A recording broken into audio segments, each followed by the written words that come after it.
মোৰ নাম আসান কাশ্মী। মই একচুৱেলি ছায়েন্স টিউশ্যন কৰাম। তো যিকেই নহওক, মোক সকলো ষ্টুডেণ্ট, মোৰ যিমান ষ্টুডেণ্ট আছে সকলো ষ্টুডেণ্টে মোক কৈ আছে, ছাৰ আপুনি ভিডিঅ' বনাই ইউটিউবত দিয়ক, দিলে আমি ডিভাইচ কৰোঁতে আমাৰ সুবিধা হ'ব আৰু আপোনাৰ ইমান কষ্ট নহ'ব।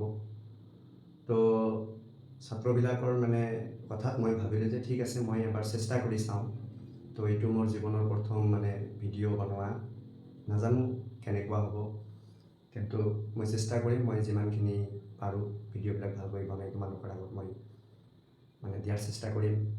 তো আজি মই অলপ তোমালোকক এটা টপিকছ পঢ়াম। তো আমাৰ ক্লাছ 10ৰ প্ৰথম যিটো চেপ্টাৰ আছে, সেই চেপ্টাৰটোৰ নাম হ'ল ৰাসায়নিক বিক্ৰিয়া। ৰাসায়নিক বিক্ৰিয়া আৰু ইয়াৰ সমীকৰণ। ৰাসায়নিক বিক্ৰিয়া। পোনপ্ৰথমত আমাৰ জানিব লাগিব যে ৰাসায়নিক বিক্ৰিয়া কাক বলে।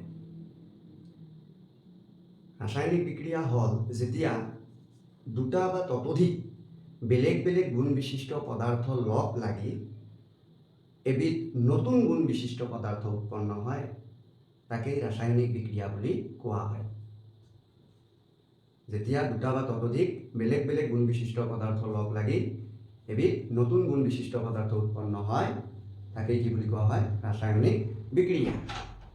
উদাহৰণস্বৰূপে যে মেগনেছিয়ামে অক্সিজেনৰ লগত বিক্ৰিয়া কৰি মেগনেছিয়াম অক্সাইড উৎপন্ন কৰে।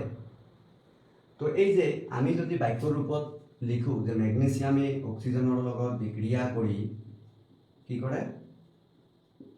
মেগনেছিয়ামে অক্সিজেনৰ লগত বিক্ৰিয়া কৰি মেগনেছিয়াম অক্সাইড উৎপন্ন কৰে। তেতিয়া আমাৰ কি হ'ব? বাক্যৰ ৰূপত ৰাসায়নিক বিক্ৰিয়া এটাৰ বৰ্ণনা যথেষ্ট দীঘল হয়। তো গতিকে ইয়াক সংক্ষিপ্ত কৰি লিখাৰ যিটো চমু উপায়, সেইটোক ৰাসায়নিক সমীকৰণ বুলি কোৱা হয়। যেনেকুৱা আমি অকল কি কৰিম? ইয়াতে শব্দবিলাক ব্যৱহাৰ কৰিম যে মেগনেছিয়াম আৰু অক্সিজেন যোগ হৈ কি উৎপন্ন হয়? Magnesium oxide. মেগনেছিয়াম অক্সাইড, ঠিক আছে? Magnesium plus oxygen, magnesium oxide. তো এইটোৱে হ'ল আমাৰ ৰাসায়নিক সমীকৰণ। কিন্তু কথা হ'ল, ৰাসায়নিক যে সমীকৰণ এটা লিখিলোঁ, ইয়াৰ নিশ্চয় আমি নিয়মটো জানিব লাগিব। তো ৰাসায়নিক সমীকৰণ এটা লিখাৰ নিয়ম হ'ল যে ৰাসায়নিক বিক্ৰিয়া এটাত যিবিলাক পদাৰ্থ অংশগ্ৰহণ কৰিব, উদাহৰণস্বৰূপে মেগনেছিয়াম আৰু অক্সিজেন, এই দুটা পদাৰ্থ লোৱা হৈছে ৰাসায়নিক বিক্ৰিয়া ঘটোৱাৰ বাবে।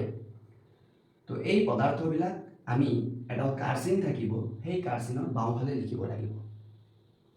আৰু নতুনকৈ যি পদাৰ্থ উৎপন্ন হ'ব তাক কাৰ্চিনৰ সোঁফালে লিখিব লাগিব। এইটো হ'ল 1 নম্বৰ নিয়ম। আৰু 2 নম্বৰ নিয়ম হ'ল যে আমাৰ যিমানকেইটা পদাৰ্থ থাকিব সেইবিলাক আমি কি কৰিম? যোগ চিনৰ সহায়ত পৃথককৈ লিখিম।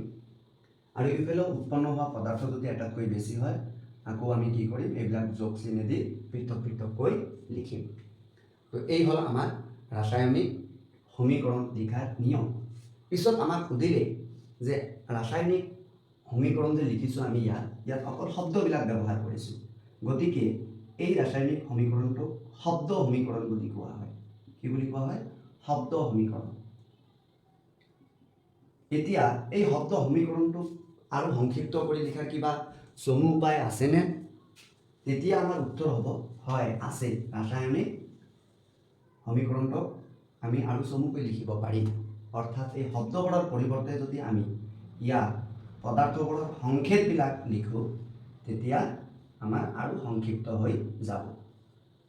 আৰু আমি এই সংকেত ব্যৱহাৰ কৰি আচলতে ৰাসায়নিক সমীকৰণবোৰ লিখি ৰাখিম নেক্সট যেতিয়া আমি পঢ়িম। তো ইয়াতে এটা বস্তু তোমালোকে মোক হয়তো সুধিব পাৰা যে ছাৰ ইয়াতে মেগনেছিয়ামত Mg দিলোঁ, কিন্তু অক্সিজেনত অকল O2 কিয় দিলোঁ? 2 ক'ৰ পৰা আহিল? কিন্তু মেগনেছিয়ামততো একোৱেই দিয়া নাই। তোমালোকে আজিৰ পৰা মনত ৰাখিবা, যেতিয়া কোনো গেছীয় পদাৰ্থৰ সংকেত লিখা হয়, তেতিয়া সদায় আমি 2 ব্যৱহাৰ কৰিম তলত। উদাহৰণস্বৰূপে হাইড্ৰজেন যেতিয়া লিখিম H2, ক্লৰিন Cl2, মানে গেছীয় পদাৰ্থ, বা যেতিয়া তোমালোকে দেখা পাবা যে কোনো এটা পদাৰ্থৰ সংকেত লিখা আছে আৰু তলত 2 দিয়া আছে, তেতিয়াই তোমালোকে ভাবিবা যে এইটো হ'ল এটা গেছীয় পদাৰ্থ। ঠিক আছে, তো এই হ'ল আমাৰ ৰাসায়নিক বিক্ৰিয়া আৰু ৰাসায়নিক সমীকৰণ। তো মই ৰাসায়নিক বিক্ৰিয়াটোক ধুনীয়াকৈ লিখিছোঁ কিতাপত, যিটো আমাৰ উদাহৰণ দিয়া আছে যে মেগনেছিয়াম অক্সিজেনৰ লগত বিক্ৰিয়া কৰি কি উৎপন্ন কৰে? মেগনেছিয়াম অক্সাইড উৎপন্ন কৰে। ঠিক আছে, তো ইয়াতে আমি দেখা পাই আছোঁ যে মেগনেছিয়াম আৰু অক্সিজেন এই দুটা লগ লাগি মেগনেছিয়াম অক্সাইড উৎপন্ন কৰিছে। তো ইয়াৰ পৰা নতুন আৰু এটা বস্তু শিকিবা, মনত ৰাখিবা ডেফিনেশ্যনত যদি সোধে যে ৰাসায়নিক বিক্ৰিয়া এটা অংশ গ্ৰহণ কৰা পদাৰ্থবোৰক বিক্ৰিয়ক পদাৰ্থ বুলি কোৱা হয়। ইয়াতে মেগনেছিয়াম আৰু অক্সিজেন এই দুটা অংশগ্ৰহণ কৰিছে, অৰ্থাৎ এই দুটাক কি বুলি কোৱা হ'ব? বিক্ৰিয়ক পদাৰ্থ বুলি কোৱা হ'ব। কি কোৱা হ'ল ডেফিনেশ্যনটো? যে ৰাসায়নিক বিক্ৰিয়া এটা অংশগ্ৰহণ কৰা পদাৰ্থবিলাকক বিক্ৰিয়ক পদাৰ্থ বুলি কোৱা হয়।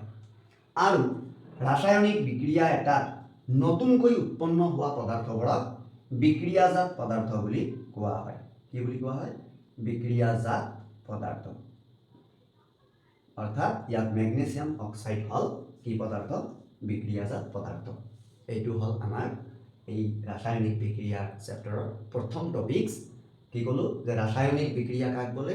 যেতিয়া দুটা বা ততোধিক বেলেগ বেলেগ গুণ বিশিষ্ট পদাৰ্থ লগ লাগি এবিধ নতুন গুণ বিশিষ্ট পদাৰ্থ উৎপন্ন হয়, তাকেই ৰাসায়নিক বিক্ৰিয়া বুলি কোৱা হয়। ৰাসায়নিক বিক্ৰিয়া এটা বৰ্ণনা বাক্যৰ ৰূপত কি হয়? যথেষ্ট দীঘল হয়, আৰু ইয়াক সংক্ষিপ্ত কৰি লিখাৰ যিটো চমু উপায় তাকেই ৰাসায়নিক সমীকৰণ বুলি কোৱা হয়।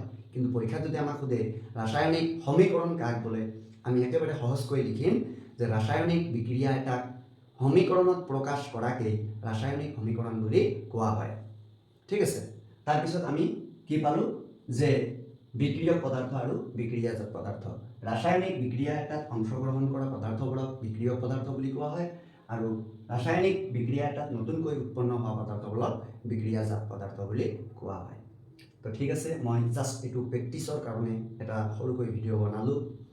তো আশা কৰোঁ মানে তোমালোকে হয়তো বুজি পাবা, আৰু তোমালোকে মানে যদি কিবা বুজি নোপোৱা মোক কমেণ্ট কৰিবা, আৰু মই ভিডিঅ' বনাম নে নাই তোমালোকৰ ফিডবেকৰ ওপৰত নিৰ্ভৰ কৰিব। যদি তোমালোকে কোৱা যে ছাৰ ঠিকে আছে, আমি বুজি পাই আছোঁ ধুনীয়াকৈ, তো মোক তোমালোকে কমেণ্টত জনাবা। মই যিমান পাৰোঁ তোমালোকৰ কাৰণে ভালকৈ ধুনীয়াকৈ, মানে ক্লাছত যেনেকৈ পঢ়োৱা হয় তাতকৈ হয়তো ভাল হ'ব, কাৰণ যেতিয়া ভিডিঅ' বনোৱা ইয়াতে চাইলেণ্ট হৈ থাকে, কোনো ডিষ্টাৰ্ব নাথাকে, পূৰা কনচেনট্ৰেশ্যন কমপ্লিট ভিডিঅ' বনোৱাত থাকে।